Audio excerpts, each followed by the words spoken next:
Hi guys, welcome back to my channel. I am Charles. If you are new here, this channel is everything social work, a few vlogs and my thyroid journey. If you haven't already, make sure you hit that subscribe button, like this video and make sure you check out all of my other content. With another video, she's back again. So I was like, I haven't sat down and I haven't spoken about my thyroid journey in a little bit of time. So I thought today I might as well give an update just to let you guys know where I'm at with things, how it's progressing, what's going on, answer any questions that I might have and that I have been asked, and to just discuss it that way. So it's just going to be my thoughts and where I am right now with this whole thyroid issue, thyroid journey, thyroid lacking, thyroid removal, all of that.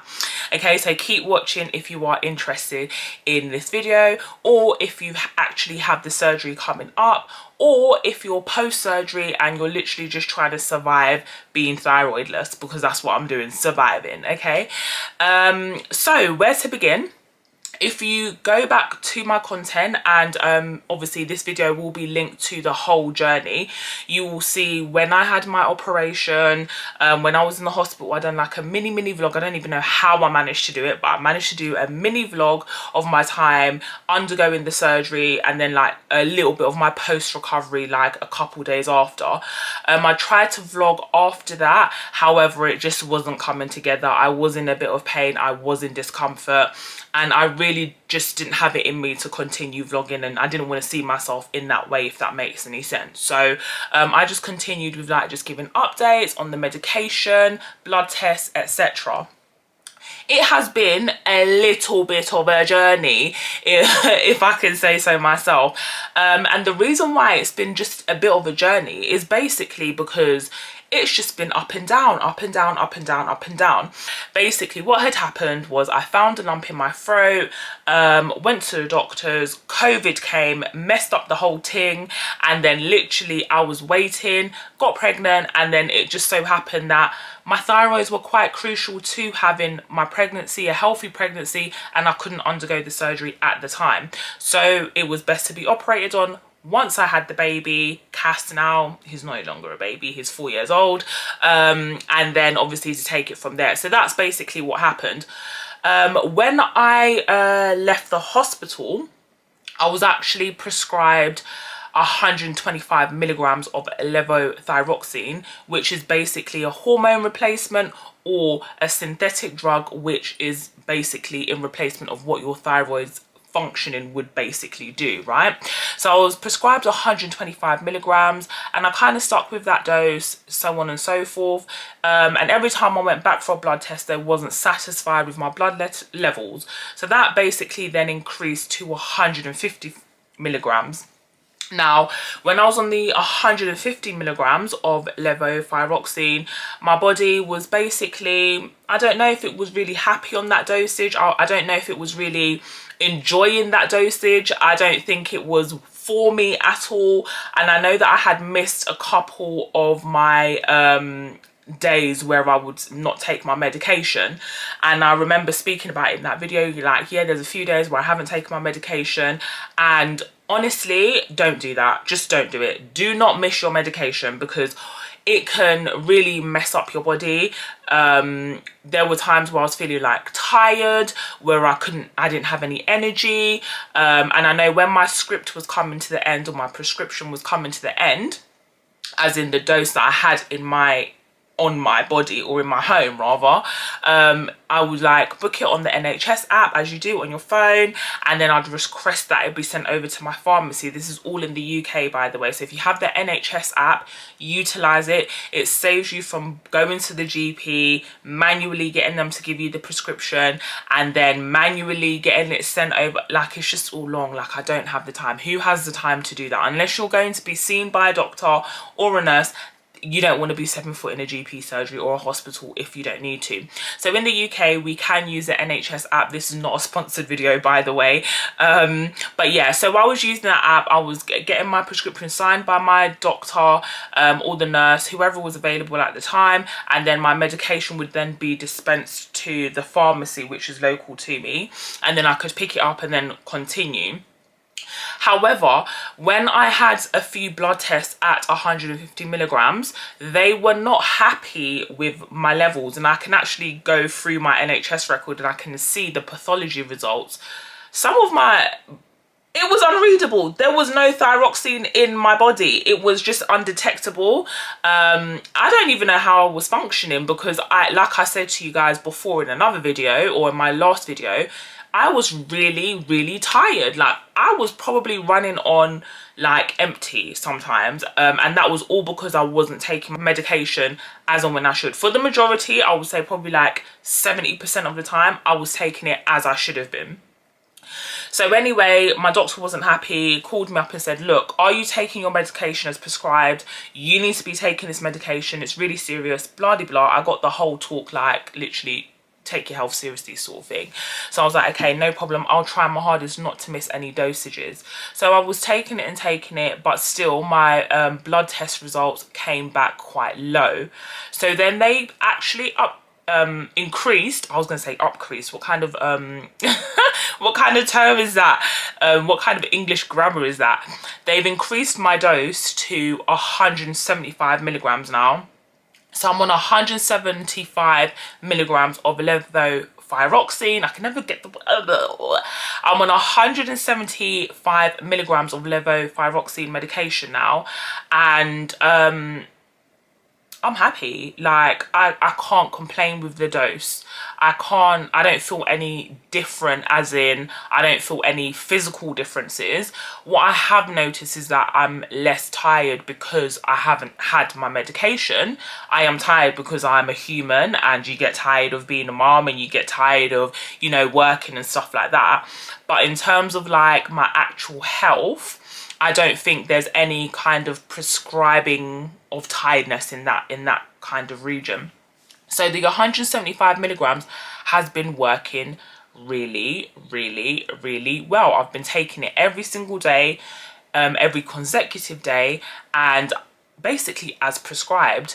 And one thing I had noticed, or something that has been mentioned to me, is that, oh, Cheryl, you've lost a little bit of weight. Like, we can see your cheekbones, honey. I don't know if you guys can see the cheekbones or whatever. I'm just checking myself out in the camera. I don't know if I can see them. And I was like, I haven't really noticed it, because my clothes are still pretty much fitting the same. As you guys might see, cargos and oversized joggers and baggy tees are on trend. It's always been my thing. I only wear like this sort of stuff if I'm in the house or whatever, or if I'm going out, but most of the time I'm just in leggings and an oversized t-shirt, or a matching set, a gym set that I never go to the gym with. So for me, I've not really noticed any kind of like weight loss per se, but it is something that people around me have noticed. Now, as you guys can see, and I always point this out in every single video, you can see my scar there. I don't know how many centimeters that is. I'd give it probably maybe about 5 centimeters. And then you can see that little dot there where the drip was fed through. Now, I don't know. I was asked the other day, like, how do you feel about having a scar? Do you feel like self-conscious in any way? Does it have any impact on your self-image? Now, sometimes I'm like, I wish I just had a clear neck, because like, as you can see, I've got a necklace on now. And when I wear jewelry, I feel like maybe, I don't know, let me just turn it around that way. If you turn it that way, does it make it less noticeable? No, but I feel like having something here draws your attention to my neck, and then you then are going to look there. But even without it, you would notice it if I was wearing like a low cut or V-neck top or whatever. And I was like, you know what? I don't know how I feel about it. When I initially had it, I was like, maybe I'm gonna get a cover up, maybe I'm just gonna conceal it, I don't know what I'll do, so on and so forth. And my mum keeps on like dropping little hints when she speaks to me, saying, oh, have you been using any cream? And I guess it's because it's just really noticeable to the naked eye. Like I said in my last video, I didn't look after my scar at all. You know, like when you're pregnant or you get stretch marks and stuff like that, or even if you have a scar on your leg or your arm or wherever, you might cream it, massage it, just to make sure that the skin heals, and you don't end up with these like this keloid kind of scarring. However, I have got it, and I think one thing that kind of made me a little bit maybe self-conscious about it was the fact that a waitress had pointed it out when I went to brunch. She was like, she was a young girl, by the way, and when you're young you might be a little bit ignorant and you might not have any understanding that, you know, some people are ill, certain things happen, and this is why they look this way, whatever. So I'm more than happy to answer questions, but she was basically like, oh my gosh, what happened to your neck? And then I was like trying to break it down and explain it in like layman terms just so she could understand. And yeah, I was like, yeah, so this is what happened, I had to have an operation, so on and so forth. And she kind of understood the hormone thing. She was like, oh my gosh, yes, I get it, your thyroids, they produce your hormones in your body, and so on and so forth. So yeah, sometimes I can be a little bit conscious. I wouldn't say overly conscious about it, but I am aware that it's there. And I do know that when I'm having conversations with people, I'll see their eyes, like, you know, when you're looking here, like I'm looking at you guys at this level, but their eyes might just like wander down and look at my neck or something, and then it's like, okay, why are you looking at my neck? You could just ask me. And obviously if you haven't had the surgery yourself, you wouldn't necessarily know why it's there or what happened. Did you slice your neck? Like, what was you trying to do? So I think that's the only thing. But in terms of like the 175 milligrams, I absolutely have no problems with it whatsoever. It's really working well for me. I haven't noticed anything else. I would say my hair is just not hairing. It's not, look, okay, I know, you know, we play around with our hair as young girls, we do different things. I have dyed my hair, I have relaxed my hair, I have cut my hair, I have bleached my hair, I've had it braided, I've weaved it, I've had it under wigs. I've done so much things to my hair over the years, and it's just like, obviously that's the versatility of black hair. But I don't feel like my hair is it's not hairing. It's not giving what it needs to give. Do you know what I mean? Because essentially now, I literally just either just put it back in a bun like this, brush it at night time, put my scarf on and go to bed. Or you may see me having braided hairstyles if I'm traveling. I've dropped the wigs out. Although you might see me with a U-part or cheeky track now and again. And I've just been using like add-on ponytails and stuff like that, and just really playing with my natural hair and just embracing my forehead and keeping that bit, just embracing my features, embracing my natural self and my natural state. So yeah, but I have noticed that my hair's not hairing. Like, it's not growing all over. It sheds a lot. And maybe that's because I haven't had a trim. That could be due to a lot of factors. I don't really look after my hair, but I note that it's significantly different, and I do believe that it's because of my medication, and I do believe that it's because of the journey that I'm on with my thyroids. Before that, my hair would grow back. It was thick, very thick, and it would grow, it would all kind of grow together. I've got literally like, I've got about 7 different lengths of hair in my head right now. The back is like on my shoulders, the middle's like up here, my front is up here. It's just an absolute mess. So I'm thinking, do I want to cut my hair short again?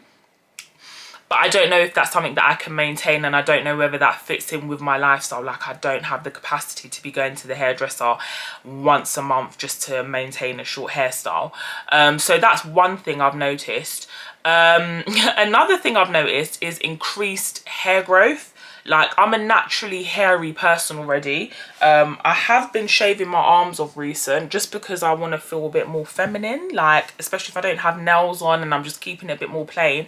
I don't want to just have hair everywhere, and because I've noticed that I've got this increased amount of body hair growing on my body, I'm really trying to reduce that. So I've noticed that I've been getting hairs in my chin. Now I know a lot of the time that could be due to factors. I've hit my 30s now, obviously getting older in age, etc. But I do feel like it's related to the hormones. Why are hairs growing out of my chin, please? Seriously, I just had to pluck them out before I started this video. And they're not just small little thin ones. No, no, no, no, no. They are thick black hair growing out of my chin, and I just find it really, really rude. Additionally, my sideburns, I do take them down. I've always had sideburns, yeah, like the Ashanti sideburns, and they have always come down to hair. Like, I'm not shy of that. What I've noticed is their hair is just so thick, and where I'm quite fair in terms of my complexion, you're gonna see that hair. So luckily edges are on trend and I can slick these bad boys down. But if not, and if I didn't remove them, because it grows down to about hair, and then I'll see it like, I'll see a few thick black ones on my cheeks as well, I do take them off. So I'll just use the face razor and just like take them off. But it's just like, wow, why are you not growing where you need to be growing? You're growing everywhere else on my body. I think my pubic hair, all of that hair is just gotten so much more thicker, so much more dense, so much more coarse, and I'm just like, whoa. I was not informed of these bodily changes that I would be going through as a maturer, you know, young woman now. So yeah, that's something that's kind of like got me a little bit like, do I need to like look a bit more into the medication and what's in there? Do I need to do a bit more research? I do find though, when you do research and stuff like that, you can literally end up in a hole, and you can find, like, yeah, you can just find out loads of things that you don't really necessarily want to know. So sometimes ignorance is bliss. Some people have messaged of recent, and hello to my overseas viewers and subscribers, saying that they're due to have the operation and they're really scared. They don't know what to expect. They're really worried. A lot of people have messaged or commented under videos saying that they've lost a lot of weight, or they've put on a lot of weight, and they don't know what to do about it. And I just feel like it's really sad to say this, but it's just the facts now. We are essentially people who have got some form of, I would say it's a disability, because in the UK, I don't have to pay for my prescription. So I honestly thought that as a working woman, I would have to be paying for these prescriptions for the rest of my life. But the medication is free, honey, on the NHS. So that means that it's quite serious, because obviously you need that to kind of survive. You could become seriously, seriously unwell if you don't take your medication, and it's happening for a long sustained period of time. So I'm just like, we've got this lifelong kind of disease now, or I wouldn't say disease because it's been removed, but we're basically dependent on medication. So I wouldn't be too hard on myself. Like, the weight gain, I think for women is really, really difficult, because you've got the added pressures of social media, you've got the added pressures of what women should look like, people dictating what our bodies need to look like. I just feel like, and I just want to say that, you know, you need to really just embrace the journey that you're on. Like, thank goodness if it hasn't progressed into you know, cancer, or it hasn't become cancerous, that, you know, you've been able to detect it, you've been able to spot it, and you've had it removed, or you're on the way to having it removed if you have, you know, spotted that it was a cancerous tumor that was growing there. So it's just really difficult. I want to say, like, you know what, just be grateful that you're alive, be grateful that you've got the opportunity to have medication, but to just think about how your body was before, and, you know, now you're going to be on medication that could potentially alter that. It's really, really difficult. So I'll say, be kind to yourself, be gracious to yourself, give yourself grace. That's what I'll say. That's the main thing. Give yourself grace. Like, you've gone and had probably like a major surgery, I'd consider it to be, and it's something that's life-changing and it's going to be with you forever. And I just think the only way that you can kind of see the positive side of it is to just give yourself grace. I'm hoping that I don't need to have any more blood tests. It's not that I don't like needles, I find it to be a really long process. My medication gets paused and then I have to wait until my blood test is taken, or I have to ask them to, you know, make sure that I've got enough or surplus medication so I can collect it if I have to miss it or whatever. Rest when you need to, listen to your body, because it's just so important. We only have one body that we've been gifted with, and you just need to look after it to the best of your ability. So thank you for watching this video. I hope you enjoyed, and if you have any comments or questions, please feel free to comment below in the comment box. Bye.